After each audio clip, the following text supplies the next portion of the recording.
보고 싶은 사람이 있어. 네, 우리 아들께 연결해 드릴까요? 아니, 우리 엄마.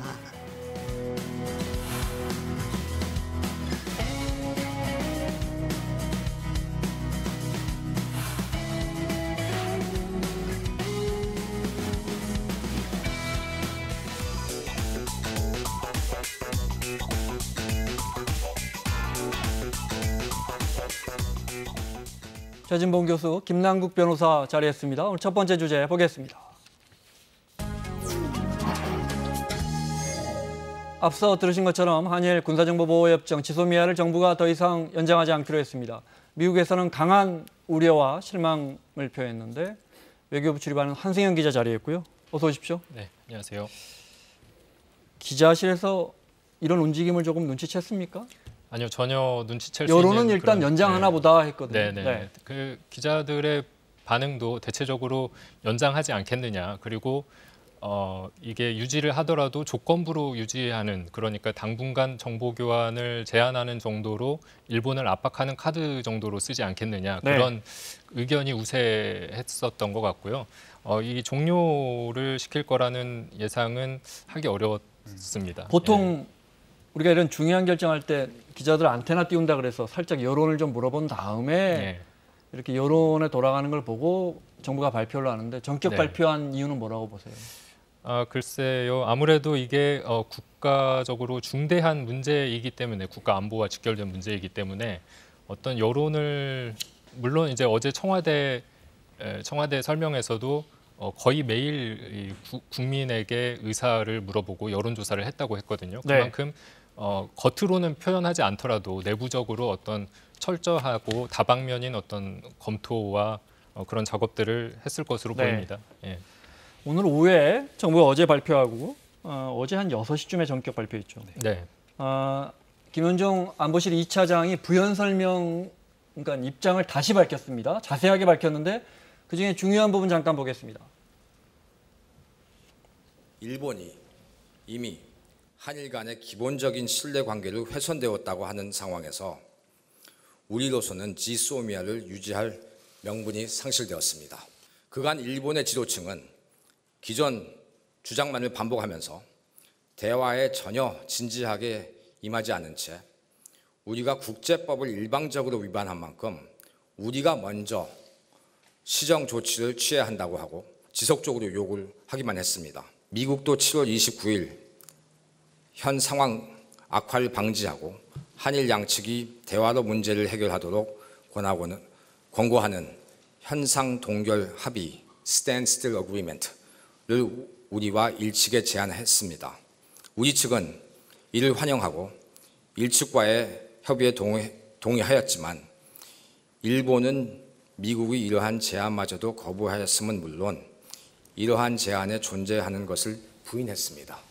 자, 제가 보기엔 새로운 내용이 나왔는데 이건 제가 한 기자한테 조금 이따 물어보고요. 현상 동결 합의. 네, 그 전에 김 변호사, 정부가 밝힌 종료 이후 우리가 여러 차례 협의 협상을 제안했지만 받아들이지 않아서 불가피했다 이런 것 같아요. 네, 어제 나온 이야기를 보게 되면요. 이 일본이 먼저 화이트 리스트를 배제함으로써 안보상 굉장히 중대한 변화가 초래했다. 그렇기 때문에 국가 안보와 관련된 민감한 정보를 공유하는 것이 국가 이익에 부합하지 않는다라고 이렇게 이야기를 했었는데요. 이것도 공식적인 이유지만 사실 보다 근본적인 이유는 저는 여기에 있다고 생각이 됩니다. 화이트 리스트 배제한 다음에 사실 우리 정부가 외교적으로 많이 이 문제를 풀려고 했는데 일본의 어떤 그런 태도나 이런 것이 외교적으로 협상을 거절하는 것이 아니라 그것을 넘어서 오늘 김현종 2차관 이렇게 이야기를 했습니다. 단순한 거부를 넘어서 국가적 자존심을 훼손시켰다라고 이렇게 이야기를 했는데요.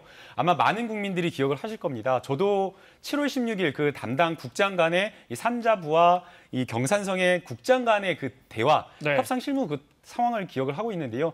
창고 같은 방에다가 A4 용지 하나 붙여놓고 마치 대화를 아예 처음부터 거부하고 면박을 주고 무시하려고 하는 그 모습, 그러한 어떤 일관적인 어떤 거부하는 그런 태도가 국가 간의 어떤 외교 결례를 넘어서 굉장히 국가적인 자존심을 손상했기 때문에 이것은 파기할 수밖에 없었다, 종결할 수밖에 없었다고 저는 봅니다. 말씀하신 것처럼 김현종 차관의 발표문 보면 우리가 그동안 저렇게 여러 번 시도했구나 대화를. 뭐 고위급 특사 7월에 또 주일 대사가 또 8월에 산업부가 7월에 또 7월에 2번 대통령 8.15 축사에서 또 또 며칠 전에 한일 외교장관 예, 거기에 또 박지원 의원이랑 의원회고까지 네. 했는데도 답이 오지 않더라라는 게 이제 안보실 2차장의 이야기입니다.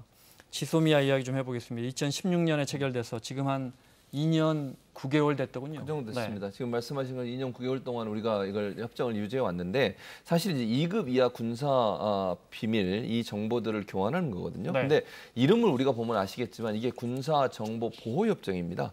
그러니까 이게 군사 정보를 제공하는 협정이라기보다는 보호 협정이니까 서로가 민감한 군사 정보를 교환했을 때 어떻게 그걸 보호하느냐가 네. 주 내용이에요. 그런 차원에서 본다고 하면 군사 정보를 제공하는데 우리가 포커스가 맞춰져 있는데 지금 현재로 보면 한일 군사 비밀 정보 보호 협정이라고 하는 부분을 먼저 관점을 둬야 됐다는 생각이 들고 21개 조항으로 마련돼 있고요. 20개 국가 현재 우리나라가 체결을 맺고 있습니다. 그 중에 이제 일본이 한 군데가 있었는데 네. 일본이 거기서 이제 일본을 우리가 빼기로 해서 다른 나라들과는 계속 하고 있지만 정보 그러니까 요구를 이게 그렇군요. 한 기자. 그러니까 무슨 말씀인지 알겠습니다. 그러니까 FTA처럼 우리가 이렇게 다자국과 할 수도 있고 1대1로 할 수도 있고 근데 이것도 역시 마찬가지로 일본과 하고 있는 정보 보호 협정이었군요. 그렇습니다. 네. 그 여기에 20개 국가라고 하는데 지금은 더 늘어서 네. 30여 개국으로 하고 알고 있는데 있습니다. 일본과 자 구체적으로 이제 저희가 기본적인 건 그 전에 전문가분들께 들었는데 구체적으로 2년 9개월 동안 우리는 일본에 어떤 정보를 주고 일본은 우리에게 어떤 정보를 줬습니까? 네. 아까 이제 그래픽에서도 봤지만은 네. 2016년부터 총 29건입니다. 근데 2016년엔 11월에 체결됐으니까 뭐 한 달여 정도밖에 없으니까 한 건이었는데요. 네. 2017년에는 특히 북한의 핵 실험과 미사일 도발이 많았던 해입니다. 그 해 19건이 있었고요. 지난해에는 북한의 도발이 없지 않았습니까? 그래서 2건에 그쳤고 올해도 7건이 있었는데 7건 모두 북한 미사일과 관련된 정보를 주고받은 거였습니다. 네. 그러니까 이 지소미아를 통해 주고받은 정보는 모두 대북 관련 정보이다. 북한의 핵과 미사일 관련된 정보라고 볼 수 있고요. 국민들이 이걸 궁금해하실 것 같아요. 누구 정보가 더 좋은 정보예요? 예. 누구 정보가 더 알찬 정보입니까? 그게 이제 지소미아 상에는 같은 수준의 정보를 교환한다고 되어 아, 있습니다. 그래요? 네. 예, 그런데 같은 수준을 네. 어느 정도로 따질 수 있느냐는 문제가 있을 수도 있겠지만 네. 뭐 그거는 양국 간의 어떤 당국 차원에서 결정을 하겠지만요. 그런데 우리가 이제 일본에 제공하는 정보는 물론 이게 기밀 사항이기 때문에 우리가 어떤 자세한 내용을 알 수는 없습니다. 하지만 이 미사일을 예로 들어보자면 네. 미사일을 쐈을 때 이 초기 단계의 정보는 북한이 미사일을 발사하는 지점에서 우리가 더 가깝지 않습니까? 그렇기 때문에 우리가 가지고 있는 탐지 자산으로 탐지하는 정보가 더 정확할 네. 수 있습니다. 그렇기 네. 때문에 일본에서는 우리가 탐지한 이 초기 단계의 정보를 원할 것이고 우리는 그래서 그 초기 단계의 정보를 주고 네. 일본에서는 반대로 이제 종말 단계 미사일이 떨어질 때의 그 단계의 정보를 얼마만큼 날아가서 네. 어디로 떨어졌나? 네네. 네. 그런 정보를 이제 우리한테 일각에서 제가 보니까 주는 것이죠. 뭐 일본은 군사 위성이 뭐 7개인가 8개 있어서 네. 우리보다 정보력이 많고 네. 그래서 아무래도 우리도 정보를 주지만 북한 관련 움직임은 일본 정보 우리가 더 의존하는 게 많다는데 꼭 그렇게 볼 수만은 없습니까? 그러니까 우리가 우세한 거는 휴민트라고 하는 네. 인적 인적 네트워크를 네트워크. 통한 네. 예, 그런 정보가 우세한 걸로 알려져 있고 네. 일본은 아무래도 정찰 자산이 우리보다 뛰어납니다. 아까 말씀하신 대로 군사 정찰 위성이 7개가 있고요. 네. 우리는 없습니다. 그리고 해상 초계기라든지 이지스함을 통한 네. 이 레이더 자산도 우리보다 우세하기 때문에 이런 정보는 일본에서 받는데 일례로 지난 7월 25일에 이 북한이 단거리 탄도미사일을 발사했을 때 우리는 처음 비행 거리를 430km와 690km 이렇게 처음에 추정해서 발표를 했거든요. 네. 근데 그 이튿날에 이 두 발 모두 600km로 수정을 해서 다시 발표합니다. 근데 이 과정에서 군 당국이 확인하지는 않지만 일본 측의 지소미아를 통한 정보를 활용했다라는 네. 이야기가 전해지고 있거든요. 무슨 말인지 알겠습니다. 네. 분명한 건 우리 측 정보도 그렇고 일본 측 정보도 우리 어떤 안보 자산에 도움이 되는 건 분명한데. 그렇습니다. 네. 흔히들 왜 일본이 이 협정을 강력하게 원해서 2년 9개월 전에 그래서 미국을 통해서 우리도 그래서 미국도 원하고 하니까 그냥 맺어준 거 아니냐 이게 맞습니까? 맞아요. 그게 원래 그렇게 돼 네. 있었습니다. 그러니까 미국도 강력히 원했고 일본도 강력히 원했는데 원래는 이제 2014년 12월 29일 한미일 정보공유 약정이라는 게 있었어요. 그러니까 예전에 지소미아 만들기 전에는 이 약정에 의해서 정보 교류가 이미 있었고요. 앞으로 지소미아가 없어져도 이 약정은 계속되기 때문에 앞으로도 정보 교류는 있을 겁니다. 간접적으로. 그러나 이제 그 역사를 말씀드리면 2012년 6월 29일 날 도쿄에서 사실은 이 협정을 맺기로 서명식을 열기로 계획돼 있었는데 50분 전에 우리가 취소를 합니다. 이유는 이게 언론에 보도가 됐어요. 그러면서 엄청난 비난을 받습니다. 국민들로부터 비난을 받다 보니까 당시에 정부가 50분 전에 한국 정부의 요청으로 연기를 하게 되는데 그리고 나서 청와대 당시에 김태호 대외전력기획관이 사퇴를 하게 됩니다. 이게 국민 몰래 일본과 군사협정 맺었다 이게 논란이 돼가지고 그렇게 됐었고요. 그리고 나서 한참을 안 하다가 2016년 11월 23일 이게 국정농단 사태가 일어났던 상황입니다. 최순실 국정농단 사태가 있는 그 당시에 갑자기 몰래 국민에게 알리지도 않고 비밀리에 국방부 장관끼리 한국과 일본의 국방부 장관과 서명을 하는 그래서 결국 체결이 됐어요. 그래서 지금까지 이어오고 있는데 그래서 이게 투명하게 국민들이 아는 상태에서 이루어지기보다는 아무래도 좀 밀실에서 이루어진 그런 체결된 배경을 갖고 있습니다. 어제 우리 국방부 장관이 당시에 공군 참모총장이었는데 나도 그때 몰랐다 이렇게 이야기했을 정도였으니까요. 네. 자, 우리 국민들 관심사는 일본보다는 미국과 얼마나 협의를 하고 교감을 갖고 이런 결정을 내렸을까 하는 부분인데 일단 오늘 나온 미국의 입장, 미국의 반응을 좀 보겠습니다. And I actually spoke with my South Korean counterpart this morning. We're disappointed to see the decision that the South Koreans made about that information sharing agreement. We were urging each of the two countries to continue to engage, to continue to have dialogue. There is no doubt that the shared interests of Japan and South Korea are important, and they're important to the United States of America. And we hope each of those two countries can begin to put that relationship back in exactly the right place.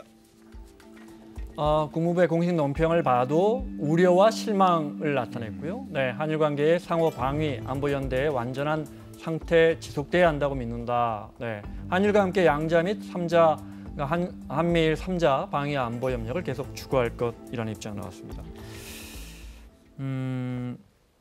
저 입장만 보면 미국의 동의를 받고 우리 정부가 어제 결정한 것 같지는 않아요. 네, 그렇습니다. 그러니까 어제 이 청와대에서 설명하기를 미국을 이해시켰다. 그리고 사전에 미국과 충분한 어떤 협의를 했고 오늘 김현종 차장도 한미 간 NSC를 7월과 8월 사이에 9차례를 열어서 이 문제를 협의했다고 하거든요. 네. 그만큼 미국과 충분한 소통이 있었다고는 볼 수 있습니다. 그런데 미국을 이해시켰다고만 했지 동의를 얻었다라는 말은 없었거든요. 네. 그러니까 이해를 시켰다라는 것과 동의를 구했다라는 것은 좀 다르게 생각해 볼 필요가 있을 것 같습니다. 이해를 시켰다는 것은 우리가 우리의 입장을 어떤 뜻인지 미국이 이해했다는 뜻이고 네. 동의를 구했다는 것은 찬성했다는 그렇습니다. 우리와 같은 뜻이라는 건데 후자는 아니었다. 네. 이렇게 해석할 수 있을 것 같습니다. 예. 그러면 이렇게 여쭤볼게요.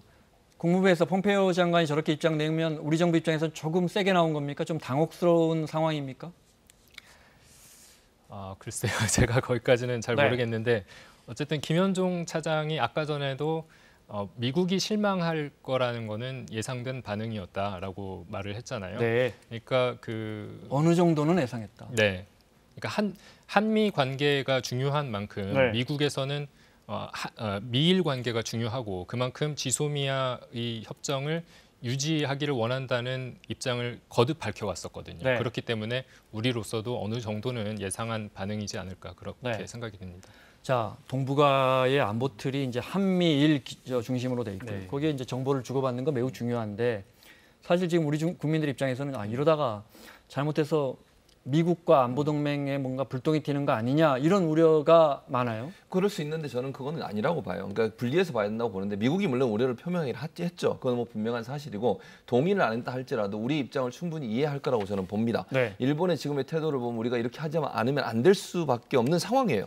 그런 상황에서 우리가 취한 조치에 대해서 미국이 일방적으로 안 된다고 계속 얘기할 수 있는 상황은 아니다. 다만 저렇게 미국이 얘기하는 것은 어찌 보면요. 네. 일본에 대한 메시지일 수도 있다고 저는 봐요. 이 문제 해결은 결국 경제 제재를 잘못 행한 일본의 태도에 있습니다. 그리고 만약에 일본이 경제 제재를 풀고 화이트리스트에 다시 우리를 올리면요. 네. 다시 체결하면 되는 거예요. 이건 협상을 통해서. 그러니까 또 아까도 말씀드린 2014년도에 한미일 간의 정보 공유 약정이 되어 있기 때문에 간접적으로 정보는 지금도 네. 오가고 있습니다. 그래서 완전히 정보가 오가지 않는다라고 보는 것은 그건 아니라고 생각이 들고요. 그래서 이 미국이 좀 더 적극적으로 일본과 우리나라의 문제에 끼어들 수 있는 여건도 하나가 마련됐다고 보고 우리 정부는 언제든지 만약에 문제만 해결된다고 하면 그러니까 일본의 일방적인 제재가 풀린다고 하면 이 부분은 다시 논의할 수 있는 네. 그런 자세이기 때문에 미국이 더 적극적으로 이 문제를 공론화하고 또 본인들도 개입할 수 있는 여지는 더 생길 수 있는 상황이라고 봅니다. 김 변호사 어떻게 보십니까?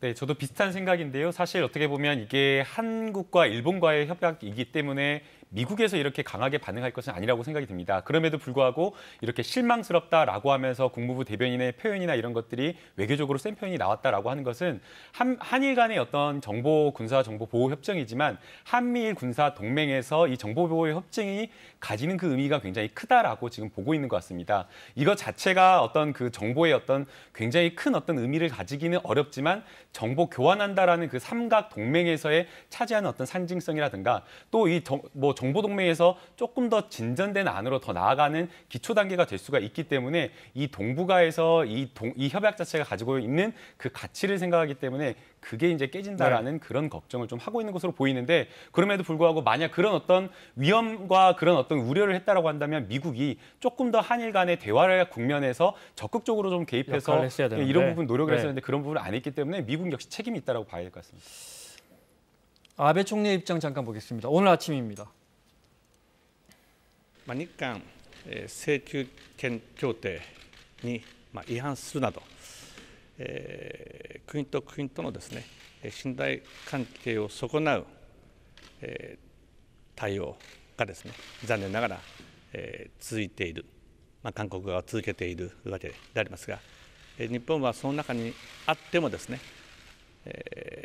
現在の北東アジアの安全保障環境に照らせばですね、日米韓の協力に影響を与えてはならないという観点から対応してまいりました。今後とも米国としっかりと連携をしながら地域の平和と安定を確保する、また日本の安全を守るためにですね対応していきたいとこう思っています。日本としてですね、韓国に対しては日韓請求協定への違反の解消といったですね、まず国と国との信頼関係を回復をし。 여기까지 듣겠습니다. 제가 앞서 현상 동결 합의 여쭤본다는 게, 자 미국 정부가 이른바 현상 동결 합의 어떻게 보면 싸움을 여기서 일단 좀 멈춰보자라는 미국 측의 제안을 앞서 김현종 차장이 일본 정부가 사실상 거부했다고 했단 말이죠. 일본 정부가 앞으로 어떻게 나올까요? 네. 추가 대응, 추가 도발 이런 부분. 네, 지금 일본의 반응을 보면 우리가 이 지소미아 자체를 종료하거나 파기하는 것을 생각하지 못했던 것 같습니다. 지금 아베 총리의 지금 담화문은 오늘 나온 것이고요. 어제 이 6시 20분경에 일본의 속보로 뜰 때 취재를 갔었는데 그때 아베 총리는 답변을 하지 않고 그냥 굳은 표정으로 떠났다라고 합니다. 이 고노다로 외무상이 늦은 밤 9시 반에 우리 이 주일 대사를 초치해가지고 강하게 항의를 하고 밤 늦은 10시 반에 무엇인가 이제 단호한 항의 표시를 하긴 했지만 어떠한 구체적인 조치를 하겠다라고 하거나 아니면은 우리 정부에 대해서 무엇인가를 더 진전되거나 규제 조치를 하겠다라고는 그런 어떤 담화 메시지는 나오지 않았기 때문에 일본으로서도 지금 지소미아 파기를 예상한 다음 후속 조치는 지금 생각하지 않았던 것으로 보이고요. 하룻밤 사이에 긴급하게 여러 가지 이제 분석을 하고 있는 그런 상황이지만 일본으로서도 고심을 하고 있을 것으로 보이는데 만약에 일본이 여기에서 추가적인 어떤 비자 면제 조치에 대한 프로그램 철회라든가 아니면 추가적인 수출 규제 조치 또는 백색 화이트리스트와 관련되어서 대통령령이나 이런 거를 바꿔가지고 품목을 더 올리는 정도의 보복 조치를 하면 그야말로 한일 관계는 더 악화되기 때문에 이 부분은 좀 조심스럽지 않을까 생각이 듭니다. 한 기자 어떻게 보십니까?